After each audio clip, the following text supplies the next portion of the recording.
Hello les accros de One Piece, c'est Silver et Copper. Bienvenue sur Raftelli, la chaîne dédiée à tout l'univers de One Piece. Pour ceux qui ne l'ont pas encore vu, notre fameux Teespring a été lancé et les designs sont en ligne et n'attendent que vous. Forcément, ici, on pense à vous et on en a fait pour tous les budgets. Tout pour passer un bon Noël. Et la livraison sera forcément effectuée avant cette date. D'ailleurs, certains d'entre vous ont déjà sauté le pas. On n'attend que vos retours. Mais aujourd'hui, vous êtes là pour notre nouvelle vidéo, et ce sera une théorie assez conséquente. Enfin, on dirait plutôt une grosse observation. On ne vous apprend rien en disant que One Piece est un manga assez long, que les événements sont nombreux, et que l'auteur ne manque pas d'imagination. Et pourtant, il arrive encore à cacher des clins d'œil et des pistes dans tout ça. Et l'une des choses les plus significatives, c'est la similitude entre les aventures d'avant l'ellipse et ceux d'après l'ellipse. Nombre d'entre vous l'ont déjà remarqué, mais ici, on va lister chaque point qu'on trouve important pour prouver cette théorie. Et on finira en beauté en vous donnant notre vision de la grande fin de One Piece, l'arrestation de Luffy. Mais restez jusqu'à la fin, car c'est là que tout va se mettre en place. Allez, c'est parti! Partie 1, deux voyages très similaires.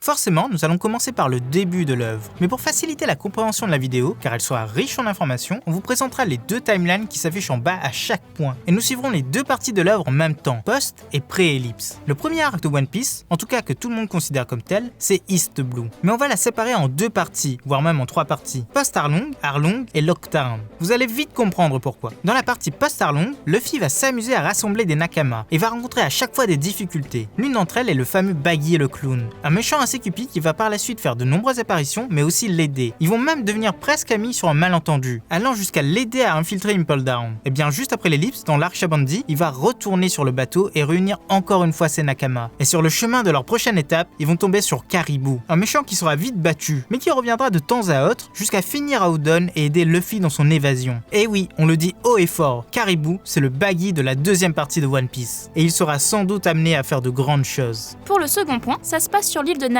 C'est l'arc Arlong. Souvenez-vous, Arlong a construit là-bas un vrai palace et il règne en tyran en appliquant ses propres lois. C'est un homme poisson, comme tous ces hommes, il déteste tous les humains. Son rêve, c'est d'établir son espèce en haut de la chaîne alimentaire. Et comme vous le savez, l'île va être libérée par Luffy. Or, après l'ellipse, la première vraie étape, c'est l'île des hommes poissons, avec le célèbre palais Ryogu, qui a servi d'inspiration pour Arlong Park, la discrimination, encore une fois présente, la haine d'Odi, le nouvel Arlong, et la libération de l'île par Luffy. Ça colle assez bien jusqu'ici, non? Post-ellipse, les Nakama se rendent sur Lockdown et ils vont y croiser Smoker qui va les suivre comme un loup piste sa proie, mais lâchera prise après avoir été sauvé à Alabasta, les laissant s'occuper de Crocodile. C'est la même chose dans le Nouveau Monde. Smoker poursuit les Mugiwara jusqu'à Punk Hazard, et lorsqu'il est sauvé par eux, il les aide à attraper César, sauve les enfants et les laisse aller sereinement vers Doflamingo. C'est un très beau parallèle. On va même aller un peu plus loin. L'arc Alabasta est composé de deux parties selon nous. La première, c'est Whiskey Peak, où l'équipage se confronte pour la première fois aux hommes du Baroque Work. Et à la toute fin, ils apprennent l'identité du boss, un Shishibukai, et pas n'importe lequel, Crocodile.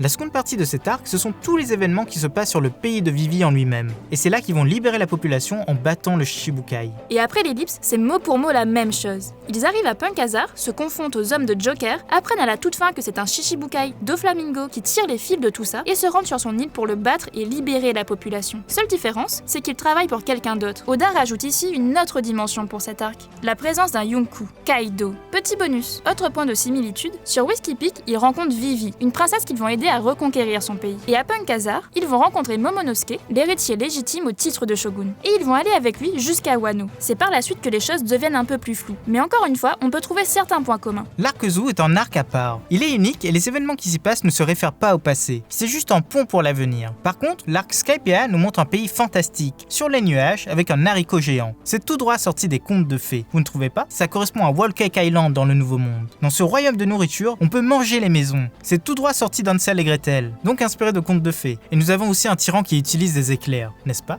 Par contre, le prochain point est un spoil, donc passez au point suivant si vous n'êtes pas à jour. On a tout indiqué dans la timeline, ne vous inquiétez pas.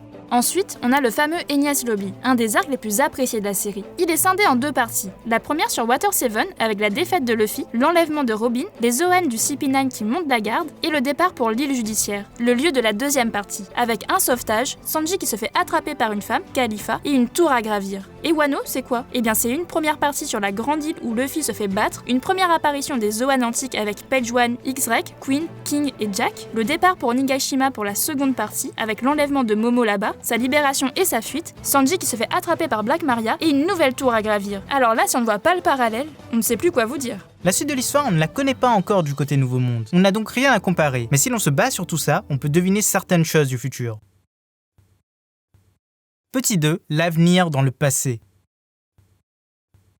Ce point sera bien plus court, mais on va vous exposer notre avis sur l'évolution que va prendre la série maintenant. Mais ne vous inquiétez pas, on aura énormément d'autres vidéos qui viendront compléter celle-ci, et forcément étayer notre théorie. Si l'on se base sur la théorie de répétition d'Oda, la prochaine île serait comparable à Thriller Bark, la fameuse île de Moria. C'est bien celle où les Mugiwara avaient accosté après Enies Lobby. Or là, quelle île serait assez cachée, même évitée, et en même temps légendaire? Eh bien c'est celle des géants. Les personnes l'évitent car ils sont réputés pour être des monstres d'une puissance colossale. Et depuis que Loki est leur roi, les visiteurs doivent se faire très mal accueillir.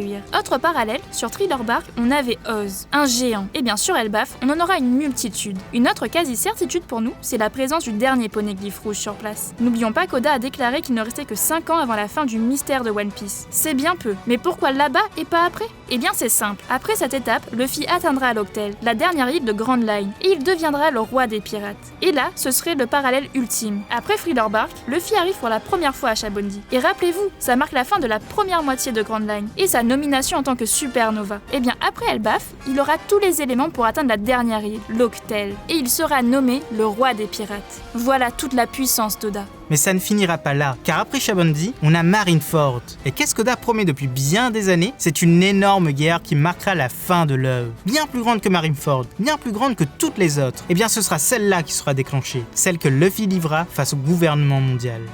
On pourrait en rester là, car c'est déjà bien complet. Et pour bien saisir les subtilités de ces observations, on vous conseille de tout vérifier par vous-même. Et vous verrez sans doute des éléments qu'on a loupés. Petite précision, pour Shanks et Barbe Noire, ils vont forcément avoir une importance capitale pour la fin de cette œuvre. Mais on l'expliquera dans une autre vidéo. Mais pour en finir avec cette théorie, alimentons la comparaison dans l'œuvre. Premier petit élément, mais qui a énormément d'importance, à Alabasta, Ace donne sa vive carte à Luffy. Grâce à ça, plus tard, il va savoir qu'il va mal. Ensuite, vous rappelez-vous l'événement qui a déclenché la guerre au sommet? C'est la capture d'Ace par Barbe Noire, et le fait qu'il l'ait livré à la marine. Mais juste après la bataille, Oda a marqué sur la dernière planche du scan, le combat entre ces deux hommes sera plus tard considéré comme le déclencheur d'un grand accident qui bouleversera le monde. C'est l'une des 2 seules fois où il écrit un tel message. Et bien l'autre, c'est à la fin de l'arc Dressrosa, lorsque les 7 capitaines s'allient et forment la grande flotte du chapeau de paille. Et ces mots sont: la renommée de ces 7 individus ne cesseront de croître de jour en jour, et ils causeront un accident sans précédent, mais pour le moment, personne ne le sait encore. Vous voyez la similarité? Elle est flagrante. On ira même plus loin. Quelques jours avant ça, juste après la défaite de Doflamingo, Sabo avait fait fabriquer une vive carte pour Luffy. Et chaque personne de sa flotte en a un morceau. C'est comme si que Luffy faisait le même acte qu'Ace avec sa vive carte. Et là, on est certain que vous voyez où on veut en venir. Mais on va faire ça sous forme d'un récit. Ce sera plus cool.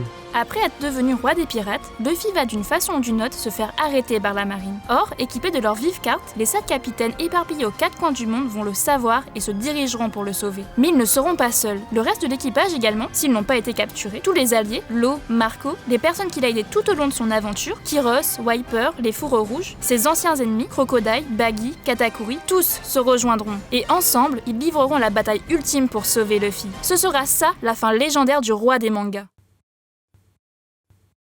Voilà, c'est déjà la fin de cette vidéo. Elle était un peu dense, mais en même temps, on a toujours voulu la faire celle-là. Ça nous trottait dans la tête et on a tout fait pour vous livrer une version compacte. Car après tout, on expliquera tout ça dans beaucoup d'autres vidéos. Et surtout avec beaucoup plus de preuves. Mais en attendant, n'oubliez pas de vous abonner pour ne rien rater, de laisser un pouce bleu pour YouTube et de nous soutenir avec notre Teespring. Sans vous ruiner, forcément. C'était Silver et Copper pour After Lille. À bientôt les Accros de One Piece.